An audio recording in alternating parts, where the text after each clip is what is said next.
Zero Shorts View. Penyakit utama dari channel dengan konten shorts yang baru mulai itu viewsnya kembang kempis. Kadang-kadang cuma 70, besoknya 100, besoknya lagi nggak dapet views sama sekali. Nah, siapa nih yang lagi ngalamin kayak gitu? View shortnya itu nggak berkembang sama sekali. Boro-boro mau monet dapet 1 juta views aja susah banget. Jadi setelah gue udah bangun beberapa channel dengan konten shorts yang viewsnya itu lumayan banget, sepertinya nih gue punya tips dan triks buat kalian, terutama yang konten shortsnya mandek alias sekarat, yang bikin kalian nyerah bikin konten shorts. Padahal kalian udah nontonin video tutorial gua tentang cara bikin konten shorts yang gampang dan mudah, ternyata kok nggak dapet views. Mungkin kamu ngelakuin kesalahannya ini, atau bahkan kamu belum tahu nih tips dan triksnya. Makanya nih guys, kalau kamu serius mau cari uang dari konten shorts, ngebangun channel YouTube shorts, pastiin jangan di skip video ini, karena gua akan kasih kalian saus utama ya untuk bikin channel shorts kamu bisa cepet berkembang. Dan ini buat yang serius-serius aja dan yang pengen belajar. Jadi sekarang siapin kopi, siapin pulpen ya, silent dulu handphone kalian, kita belajar bareng sekarang. Langsung aja bagian pertama yang harus kalian perhatikan dalam bikin konten shorts, yaitu hook konten di 3 detik atau 5 detik pertama, brother. Bukan konten TikTok affiliate aja yang perlu hook, konten shorts juga sekarang perlu hook, karena perhatian penonton itu cepet banget bosennya, gampang banget jempol langsung nge-swipe screen. Mau konten lu fakta unik atau klip reaction atau alur cerita film, hook itu penting banget. Dan hook yang kayak gimana yang paling berhasil? Yaitu ambil dari adegan yang paling serunya tapi tidak menunjukkan hasil akhirnya, karena tujuannya kita mau kasih si audiens atau viewer kita ini harapan akan videonya, tapi nggak tahu gimana hasil akhirnya, bro. Contohnya misalkan gue mau bikin klip reaction dari klip ini ya. Nah, ini klipnya tentang istrinya ini ngeprank suaminya. Nih kamu lihat nih, kalau ternyata bonekanya itu gerak-gerak sendiri, suaminya panik. Normalnya biasanya kesalahan yang pemula bikin di awal tuh langsung dia menjelaskan videonya dari awal ya. Misalkan nih narasinya kayak gini, suami istri ini sedang nonton, tiba-tiba bonekanya bergerak sendiri. Si suami panik, tapi istrinya diam aja nggak ngapa-ngapain. Kemudian bonekanya bergerak lagi, akhirnya bonekanya jatuh ke suaminya dan suaminya marah-marah dan langsung mukulin bonekanya. Berarti hook pertama kita harus cari adegan yang paling menariknya, yaitu di bagian pas si suaminya tiba-tiba mukulin si bonekanya. Kamu tinggal potong aja, brother, bagian dia mukul-mukul bonekanya, kamu potong lagi, kamu copy, paste ke depan seperti ini. Dan sekarang tinggal tambahin aja narasi hooknya yang bikin orang penasaran. Suami ini gila kali ya, boneka nggak salah apa-apa langsung digebukin. Oke, langsung masuk ke bagian awal kontennya. Jadi suami istri ini lagi nonton TV, tiba-tiba boneka gerak sendiri.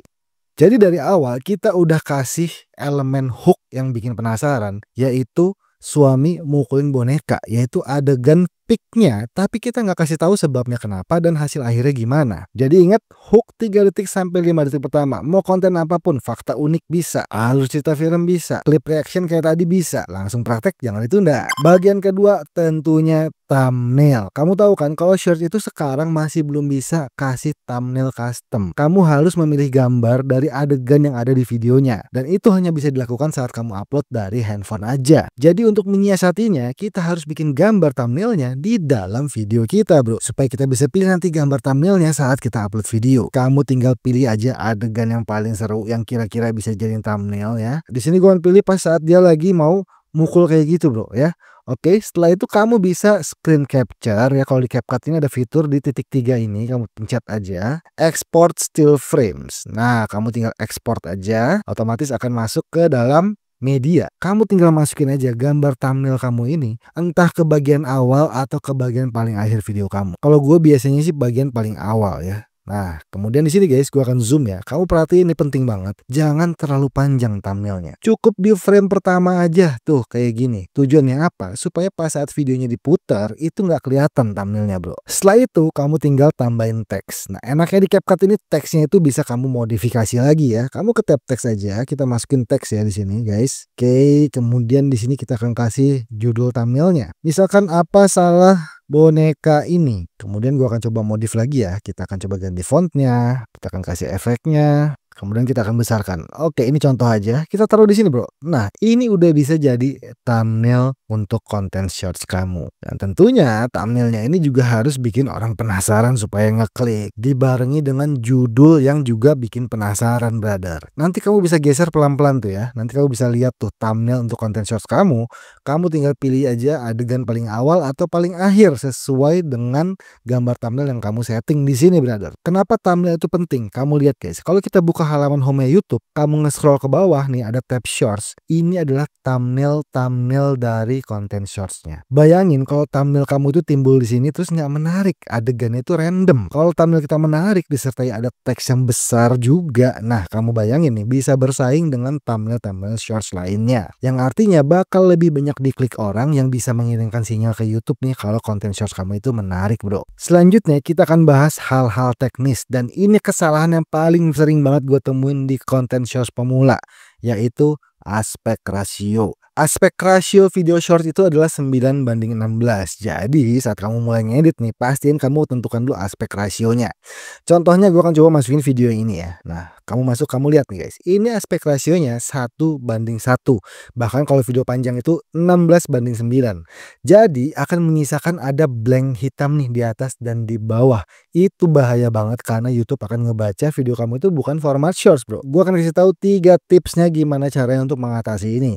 Pertama, kamu bisa tambahin teks. Nah, tambahin teks aja di atas sama di bawah bisa, atau logo channel kamu supaya YouTube bisa ngeliat ini format konten shorts. Tips kedua, kamu tinggal besarin aja videonya seperti ini sampai memenuhi layar. Tapi bahayanya video kamu itu bisa kehilangan momentum, kehilangan maknanya. Kenapa? Karena kamu udah nge-shoot itu di format yang bukan 9:16. Kamu jadi harus ngedit lagi tuh gimana caranya biar seluruh area ini bisa masuk ke dalam format 9:16, ya kan? Dan jadi gimana? Cara paling mudahnya adalah cara ketiga, brother. Kamu tinggal copy paste aja videonya di timeline kamu ya. Kayak gini tuh, kamu lihat ya, udah ada 2 video yang sama.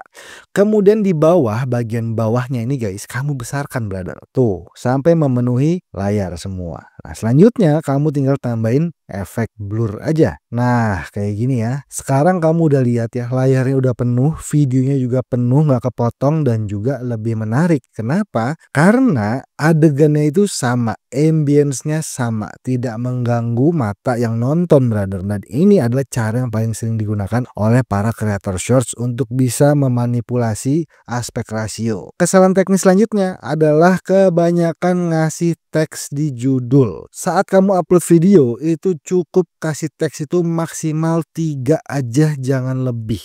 Kadang-kadang ada yang ngasih teks itu sampai di atas 5 loh. Kalau kamu mau ngasih teks, kamu bisa kasih teksnya di halaman deskripsi ini aja atau di halaman bawah nih, brother ya. Ada kolom untuk masukin teks di sini guys. Tapi untuk di halaman judul itu cukup 3 aja, jangan kebanyakan. Dan juga judulnya juga harus singkat, padat, jelas, dan bikin penasaran, brother. Sekarang kita masuk ke bagian strategi. Kesalahan strategi apa nih? Yang paling gue sering ketemuin kesalahan di channel shorts pemula adalah topiknya gado-gado. Habis nonton tutorial ini bikin, habis nonton tutorial ini bikin lagi, tutorial lain lagi bikin lagi di channel yang sama. Itu guys bener-bener gak gua sarankan, gak gua rekomendasikan. Kenapa?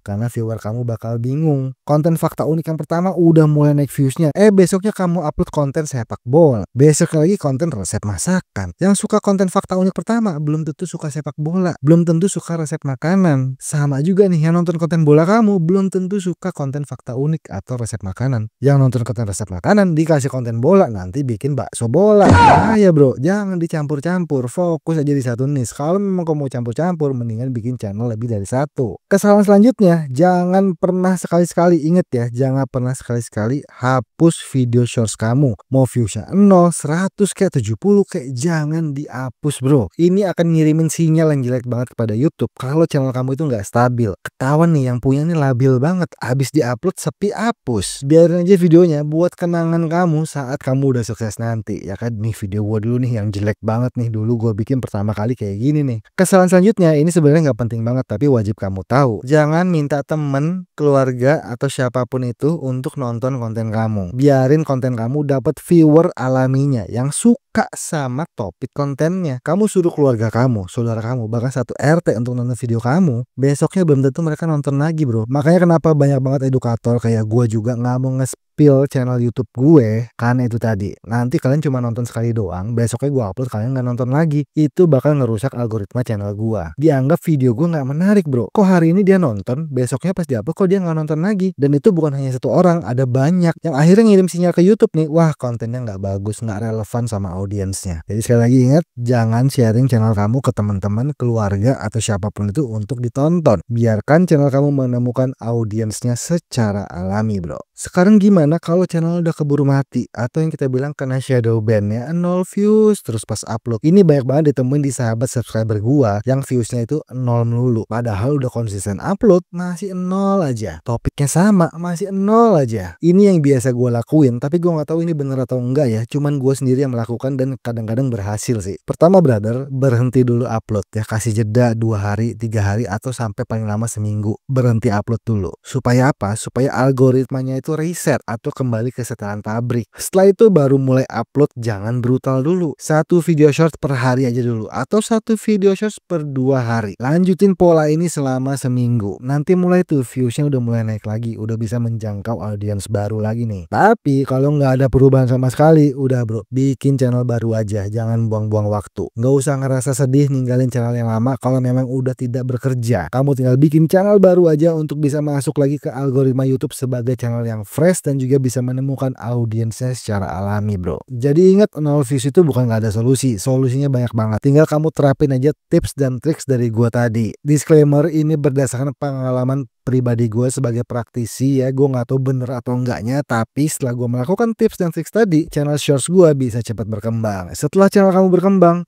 kunci utamanya apa? Adalah konsisten. Upload 1-2 video per hari itu udah paling oke banget, bro. Pilih jam upload sesuai target audiens kamu. Kalau konten anak kecil, konten-konten yang audiensnya bocil, kamu upload tuh jangan pagi-pagi, bro. Mereka pada sekolah. Upload pas mereka pulang sekolah, atau pas sebelum tidur, habis makan malam, habis belajar. Kalau target audiensnya orang kantoran, jangan upload pas jam kantor, upload pas jam mereka break istirahat makan siang, atau pas pulang kerja sampai rumah, bro. Dan gue berharap banget nih kalau kalian sekarang masih nonton videonya sampai detik ini, yang menandakan apa? Kalian tuh serius mau ngonten dan cari uang dari konten shorts. Kalau kamu mau silaturahim, ngobrol-ngobrol sama teman-teman kreator lainnya, kamu gabung aja ke grup pejuang konten shorts ya, linknya ada di bawah. Dan juga cek juga tuh, ada kursus kecil-kecilan tuh di bawah tentang bikin konten shorts tanpa muka ya, konten clip reaction yang gampang banget dapat viewsnya, gampang banget dapat duitnya. Bikinnya juga nggak perlu expert, siapapun bisa mulai, bro. Jadi kalian cek aja linknya di bawah. Kalau linknya belum ada berarti belum gue mulai, tapi kalau udah ada langsung aja kamu join kok. Itu mini course to the point, nggak bertele-tele. Langsung gue jelasin cara cari materi videonya,